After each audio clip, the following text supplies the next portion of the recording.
చచ్చిన పావుని మళ్ళీ చంపుతున్నారు అనుకోవచ్చు మనం. అయితే కూటమి జగన్కు బిగ్ షాక్ ఇచ్చిందని చెప్పాలి. కూటమి ప్రభుత్వం ఏదైతే ఉందో.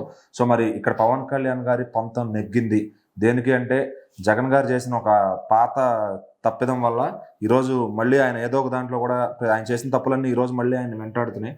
సో మరి ఎందుకు అసలు ఆయన ఏం చేశాడు?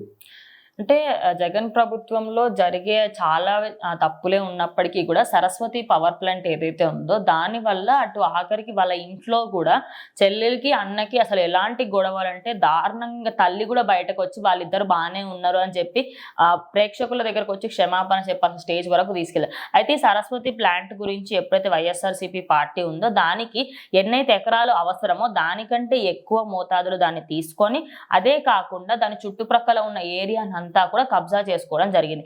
అప్పట్లోనే తహసీల్దారులు కూడా దానికి సంతకాలు అవన్నీ పెట్టేసి ఇక జగన్మోహన్ రెడ్డి ప్రభుత్వమే కాబట్టి ఇంకా మనం దీనికి ఎదురు తిరగలేము అని చెప్పేసి ఖచ్చితంగా సరే ఇంకేదో ఒకటి అని చెప్పేసి వాళ్ళు కూడా సంతకాలు పెట్టేశారు.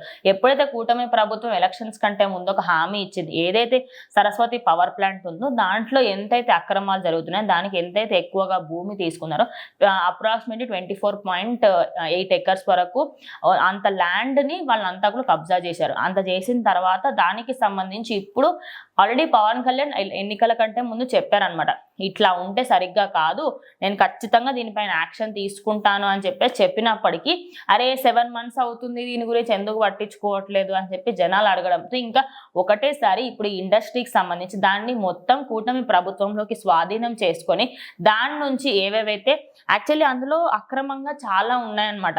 టైల్స్ కానివ్వండి, లేకపోతే పవర్ ప్లాంట్కి సంబంధించిన ఎన్నో అంటే ఎక్కడెక్కడి నుంచో తెప్పించిన వస్తువులు అవన్నీ ఒక్కొక్కటి చాలా అంటే చాలా కాస్ట్లీ ఉన్నాయి.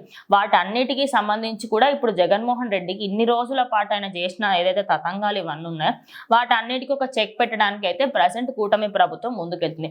ఇందులో పవన్ కళ్యాణ్ ఏ మాట నెగ్గింది అంటే, ఆయన ప్రభుత్వం రాకన్నా ముందు నుంచే నా టార్గెట్ సరస్వతి పవర్ ప్లాంట్ ఒక్కటే అనే విధంగా చెప్పడంతో ఆ పవర్ ప్లాంట్ కాస్త ఇప్పుడు బేసిక్ గా పవన్ కళ్యాణ్ గారు ఈ మధ్యన ఆయన స్వభావం ఎలా ఉందంటే, అక్కడ తప్పు ఉంది అంటే ఏ గ్రామానికైనా ఎంత లోతుకైనా వెళ్ళి మనం సీజ్ ద షిప్ దాంట్లో కానీ ఎక్కడ చూసినా కూడా అంటే ఆయన దూకుడు మీద వెళ్ళిపోతున్నారు అనమాట.